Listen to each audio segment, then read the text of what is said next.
Hi guys, James at Rampant Lion Reviews again for you today with another beer review. For this one we are going to head over to Russia once again for the first time in quite a little while actually. I think it was maybe May or so that I reviewed my last Russian beer for you, but I have to say the standard of the Russian craft beers these days is very good, so I would highly recommend that you try some of these if you get the chance to. And at the moment some of the Russian breweries are starting to get their name out there a little bit more across the European continent, so long may that continue. There's some really good Russian craft beers on the market these days. For this review though, we are going to return to a brewery that you've seen me review a number of things from before. If memory serves me correctly, this will be review number 7 involving this brewery, but my 4th dedicated review to them, where basically they are the primary brewery.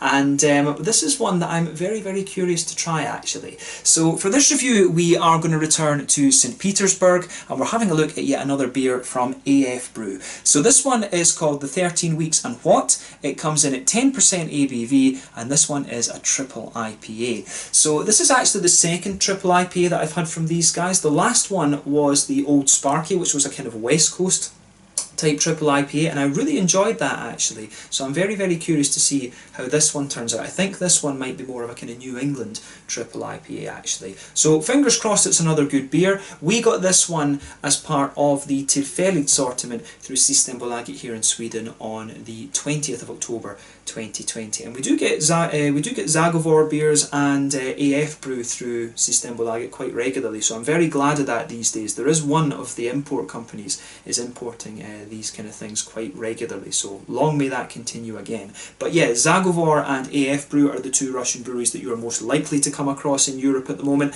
but every so often you might find Stam and a few other things as well actually. But like I've told you before, I'd love to go to Russia and visit it. I've always been fascinated with the history of Russia. Their history is just, you know, insane. There's so much stuff has happened in Russia over the last kind of 150 years, so it's somewhere that I would love to visit, and I know that AF Brew and Zagovor were quite keen to show me around a little bit in the brewery and do some filming and things like that, so it'd be nice to have these guys on the channel at some point for a Meet the Brewery segment, so we'll see about making that happen at some point fairly soon. But as I say, Russia is one of the places that's on my list to visit, so fingers crossed we can make that happen with AF Brew and with Zagovor and maybe some others actually. I think it'd be awesome to go and film a few out and about videos of Russia, so watch this space on that one guys. Russia's been on the top of my list for quite a wee while. But yeah, very curious to see how this one turns out, and as always I hope that you guys enjoy my take on this beer as well. So yeah, as always with my reviews then, I'll tell you a little bit about the brewery before we taste the beer.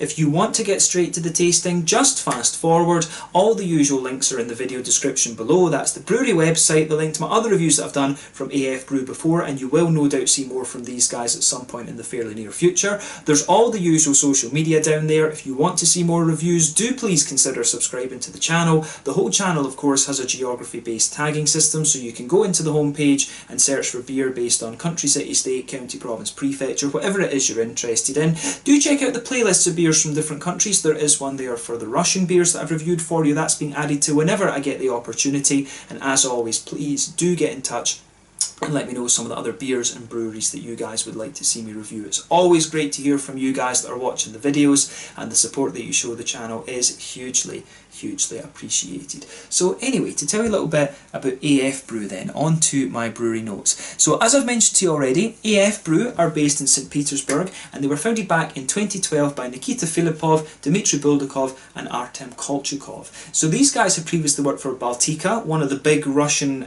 mass beer producers, I guess you could say. They produce, you know, those famous macro lagers of course, but these guys were really interested in experimental beer, and they started brewing some very small batches together. But they said there was a little bit of a witch hunt for them within the company when they started doing these experimental brews, because this, you know, the CEO said this was a kind of commercial threat to them. They actually had an appointment to go and meet with the CEO, and he told them that they had to immediately stop brewing their beers, but thankfully they didn't, and now we have AF Brew. So these guys actually started off as a gypsy brewery, and so they brewed their beers in a lot of other places, but they eventually built their own brewery in November of 2016, and this brewery also has an on-site tap room, and these guys own the Red Rum Bar in the city as well. And if you saw some of my previous AF AF Brew reviews, you will see that I reviewed the Imperial Red, which is called red rum after the bar that they have, and I would recommend that you check that beer out. It was a really nice one actually. But the AF, as in AF Brew, that stands for Anti-Factory,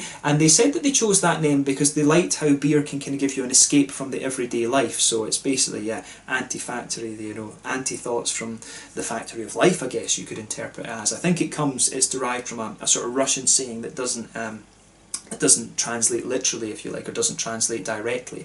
But these guys, like I say, are one of the most respected Russian craft breweries at the moment. I think one of the bigger by volume Russian craft breweries as well. But as of October 2020, when I'm filming this review for you, these guys have produced around 195 different kinds of beer. So they are pretty damn prolific actually. They're starting to do sour beers now. There was a sour beer released at the same time as this one, but I just fancied this one a little bit more actually. This one just kind of caught my eye because I thought it was a reference to the whole COVID-19 situation actually, and I like the hop bill in this one as well, I have to say.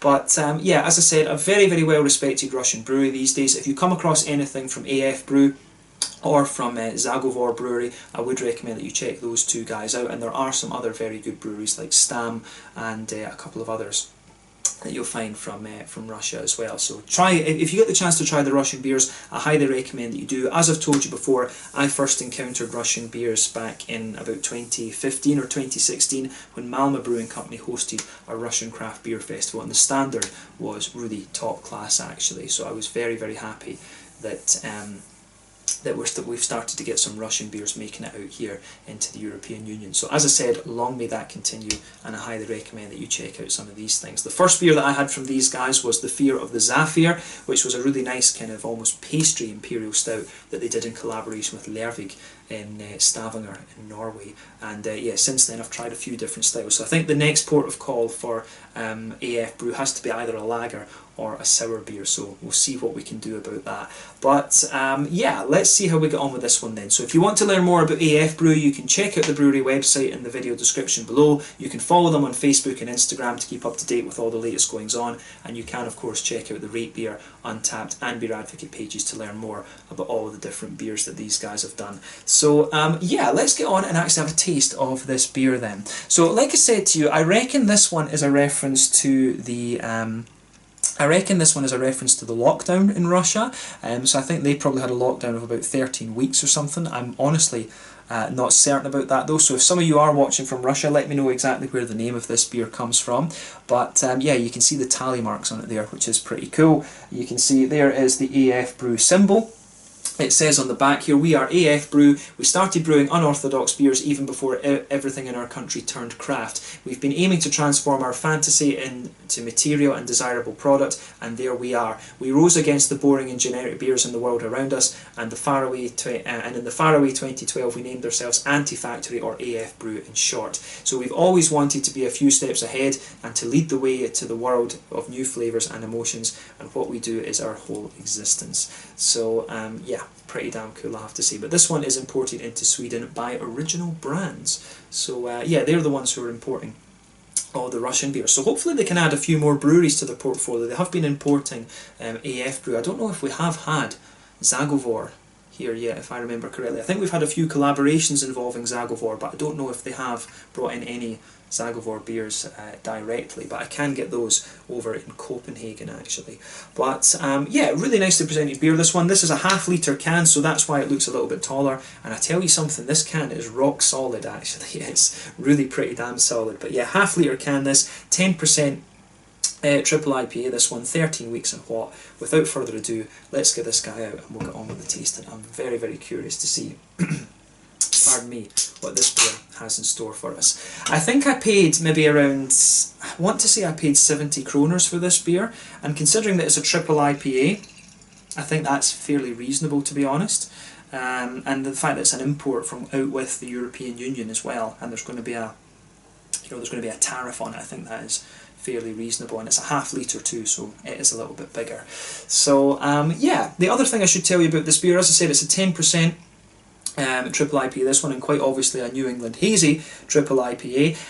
This one is hopped with Mosaic, Citra and Galaxy, so quite a classic combination actually, and that was one of the main reasons why I wanted to get a hold of this one, because Galaxy is quite an expensive hop these days, and I wanted to have it in a triple IPA because I don't think I've had it in a triple IPA so far. Correct me in the comment section below if I'm wrong on that, but yeah, that was one of the main reasons why this beer caught my eye. So the other triple IPA that I had from these guys, as I mentioned earlier, was called Old Sparky. That was more of a West Coast triple IPA. This time we obviously have a hazy New England one. So if we put this beer up to the light, I would describe this beer as being a kind of peach juice, almost like a kind of peach juice type colour.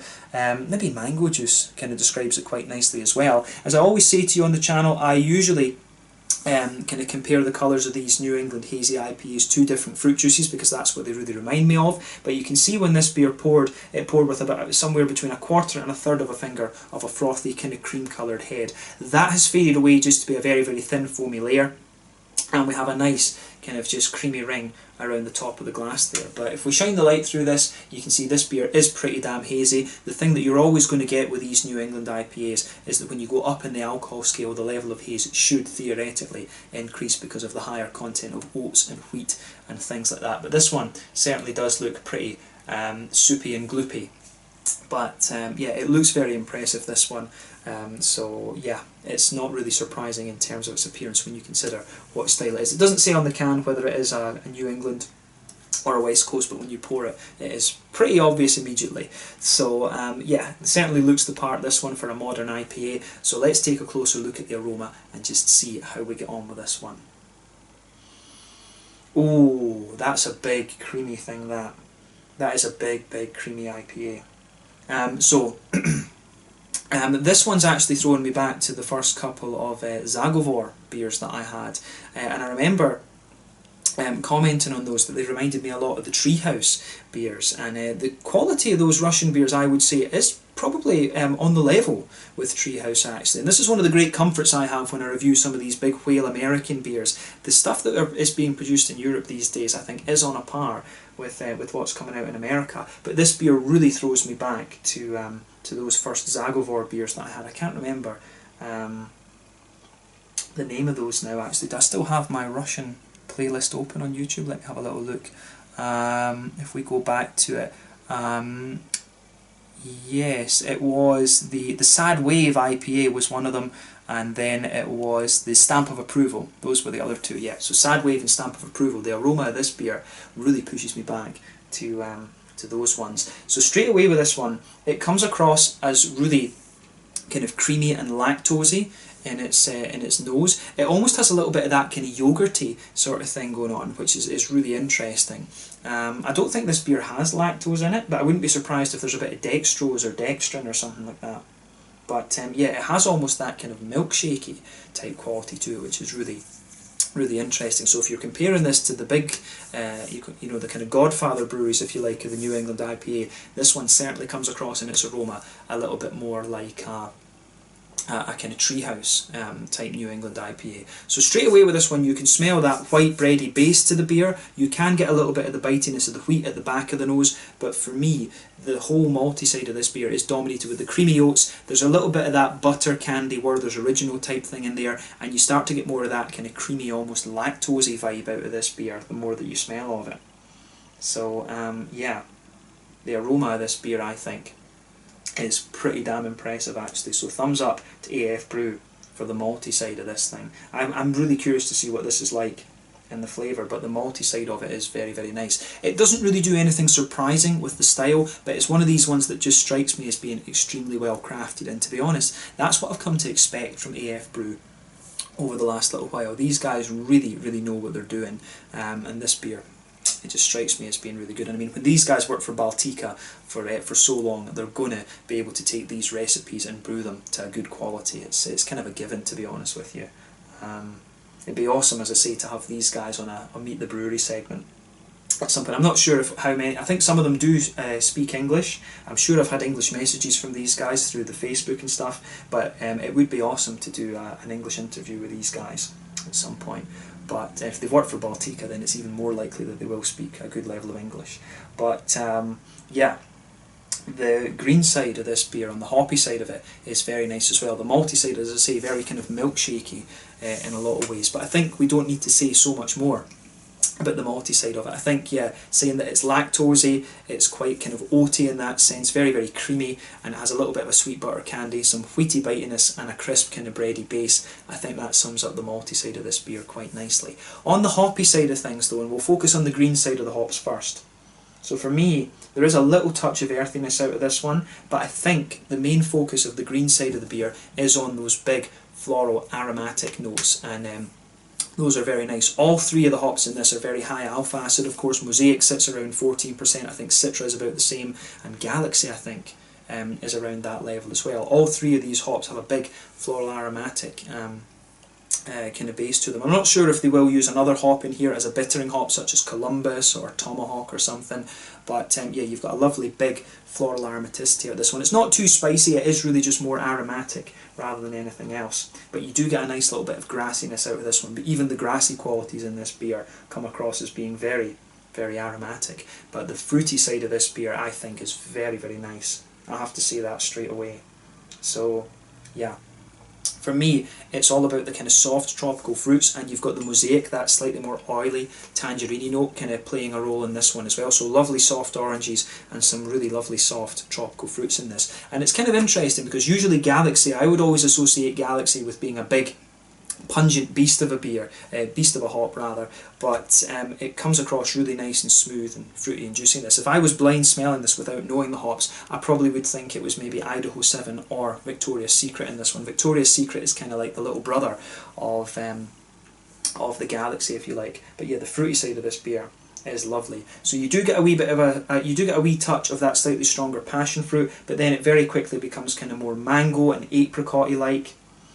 You've got a few kind of papaya notes out of this one as well. I find this beer to be really papaya-like, maybe even a little touch guava. I've always found that guava is a little bit more of a kind of greener papaya, if you like, but definitely a little bit of that kind of going on. These very soft tropical fruit notes coming out of this one. But at the front of the nose, you do detect a little bit more of a kind of oily, tangerine-y, orangey character to the beer. But yeah, passion fruit. If we work our way forward on the nose, passion fruit, mangoes, a little bit of a papaya, apricot-y, almost pineapple-y type note out of it. Then you've got the kind of tangerine-y oranges there as well. There's almost a little touch of a gooseberry note to this one as well, and I think that's Citra that's going to give you that. Citra can give you these kind of lemon-limey notes depending on what you mix it with. But I think Galaxy and Citra are responsible for the softer tropical fruits in this, and then Mosaic is definitely responsible for that more oily tangerine orange actually. So just pay attention to that with this beer. I think the aroma that comes out of this one is absolutely lovely. So yeah, thumbs up to AF Brew for the aroma of this. I'm very, very curious to see how this beer turns out. This will be my first New England triple IPA from these guys. Is it my first New England IPA from them? I think it could well be actually my first New England IPA from them ever. So it should hopefully be a good one. But yeah, let's have a taste of this then and see how we get on. As I always say, take a bit of time to enjoy the aroma, but let's go for it. So this one is the 13 Weeks and What, a New England Hazy triple IPA, however you want to call it, from AF Brew in St. Petersburg in Russia. Once again, really glad to have some Russian beers for you here on the channel. Let's get stuck in. Slanja, skål, na zdrowie.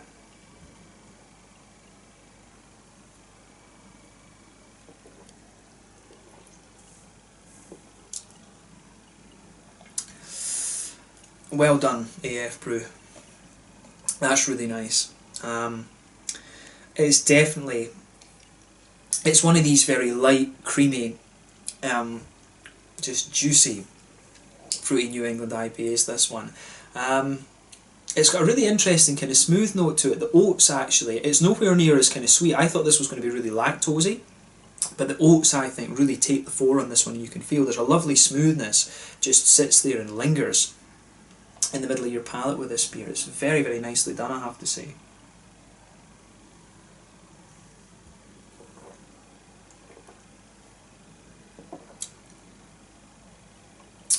But yeah, I'm not surprised that these guys have pulled off another very, very nice beer. It does seem to be that in Russia they like their New England IPAs to be very, very kind of creamy. And that maybe explains why AF Brew have done a number of these kind of pastry stouts as well actually. Maybe the Russians have got a real kind of sweet tooth like we Scottish people do. And I can see that making sense with the way that a number of these beers that I've had from them before have turned out. Because like I said, the Zagovor New England IPAs that I had, they were definitely kind of creamy and treehousey leaning. The Stam one was as well, actually. So yeah, I would definitely say that about these beers. These are very, very kind of very sort of creamy, treehousey leaning things. But this is a lovely beer. So again, thumbs up to AF Brew for this one. Awesome stuff.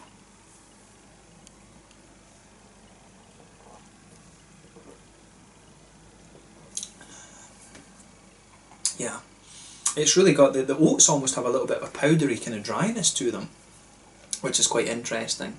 You'll notice that kind of in the middle of the palate, but yeah, I do like how this goes together. They've taken a completely different approach to this triple IPA compared to what I've had from other breweries before, but it certainly works. We can say that about it.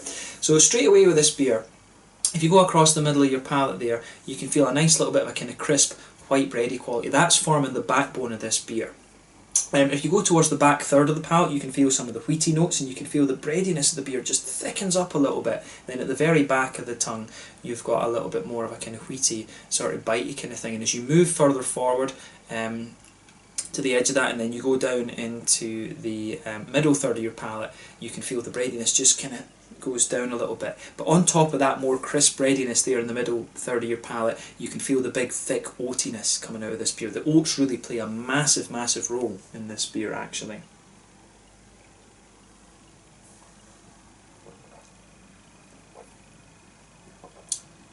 Yeah, they are playing a big, big role in this one. It doesn't tell you the ingredients on this. I would love to know if this has a little bit of dextrose or dextrin or something in it. I suspect it might, to be honest with you. But in the middle of your palate, what you're going to notice is that it kind of dries out a little bit. The middle of your palate really kind of dries out a little bit, and you get more and more of the this kind of powdery oaty type quality out of it, which is very, very interesting. And it almost, as I say, there's almost just a bit of a dextrosy, dextrin kind of thing coming out of this one, which I find really, really interesting. So yeah, further you go into the aftertaste with this beer, the oats just become a little bit drier and more kind of powdery almost, which is kind of unexpected.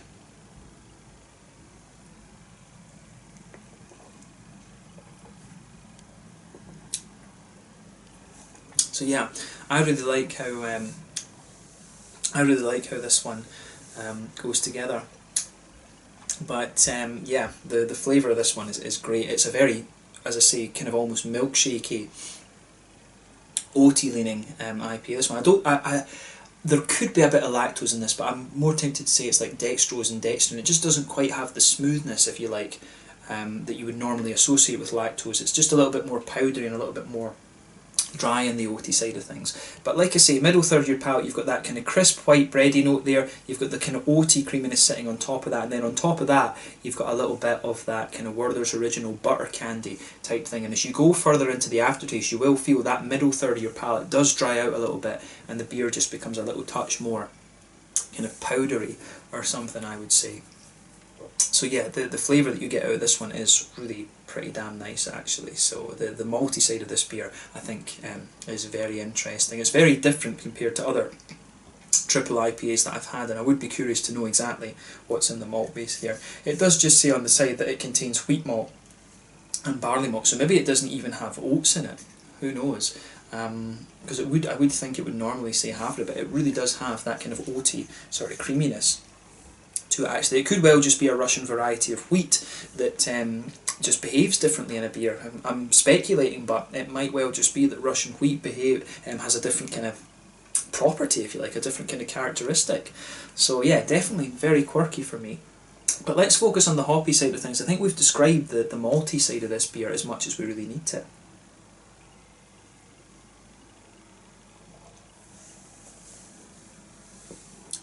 So yeah, on the hoppy side of things then, the back corners of the palate, there's a nice little bit of earthiness there. That is the mosaic, I think, that's giving you that. But very quickly, as you move further forward, the earthiness kind of fades away, and you get some really nice big floral aromaticity to this one on the sides of the palate there. And as you go around the front curve of the tongue, it's just a little bit lighter and more grassy actually. And I really like how that kind of comes out. The hoppy side of this beer, the aromaticity lingers there into the aftertaste, and it kind of complements that slightly powdery, dry, oaty quality that the beer has. But then behind the front curve of the palate, that's where you get that really nice kind of more oily bubble, where the juicy fruity esters come out of the beer. It is a little bit creamy, it is a little bit more kind of oily, and I really like how that all just pieces together in this one.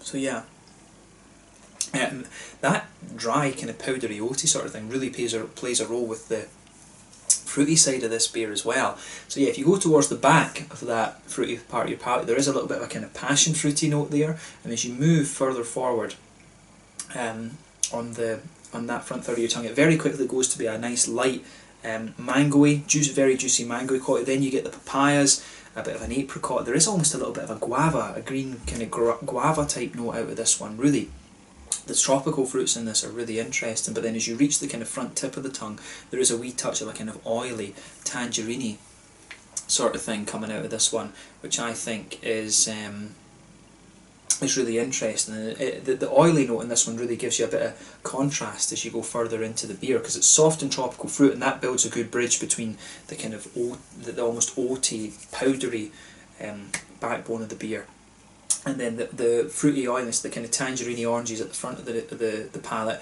really just give the beer a little bit more of a difference in the aftertaste. So yeah, they provide a bit of contrast with the kind of floral aromatic notes and the kind of drier, powdery, oaty kind of thing that I was talking about earlier. As you reach the front tip of the tongue as well, you do get a little bit of a kind of lemony, grassy, zesty type note of this one. There might be just a little touch of gooseberry in there as well, or you know, that kind of white grapey sort of thing, and that is something that you can associate a little bit with Citra too. So all the hops are playing a big role in this one.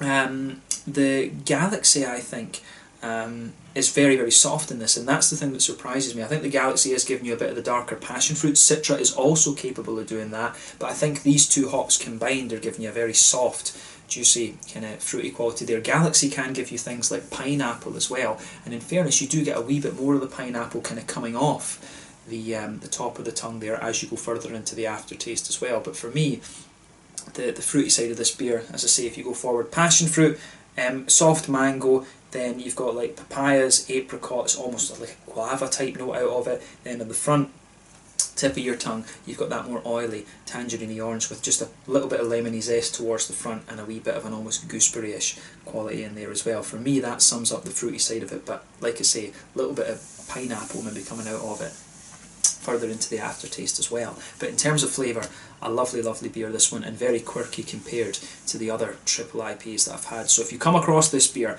I would say have a go at this, even just for the kind of uniqueness of it. It really is a bit of a beast actually. But yeah, I like this one, and it's stupidly drinkable for a 10% beer. There is that old thing that goes around, you know, anything in Russia below 10% ABV is a soft drink. I honestly don't know if that's true or not, but you know, this thing does go down very, very easily, we have to say. It's stupidly drinkable, this one, for a 10%er. It's just craziness actually. But yeah, in terms of the mouthfeel then, I think we've covered the flavour as much as we can with this. This is a very straight shooting beer for me. The complexity in this one is in the fruits, and the quirkiness of it is in the kind of malty side of the beer like I was talking about. But mouthfeel wise,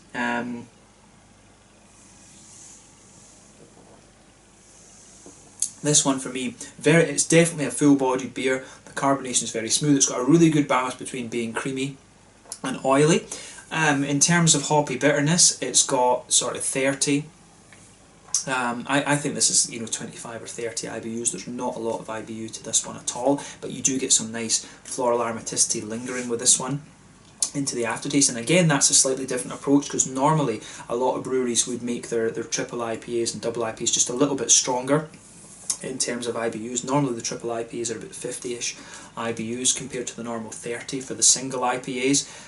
But yeah, This one has a really nice, it doesn't have a lot of bitterness to it at all. I think this is your kind of standard 25 or 30. The malt base, like I said, is very thick and creamy, but it's also got a degree of sweetness to it as well. You get a little bit of that kind of Werther's originally butter candy type flavour coming off of it later, and you get more of the creaminess of the oats. It really does develop a sweetness the further you go into the aftertaste of this beer, but you also have a lovely fruity character to this one. It's got a nice kind of creamy tropical fruit note to it, but then a slightly more oily citrusy orange character as well.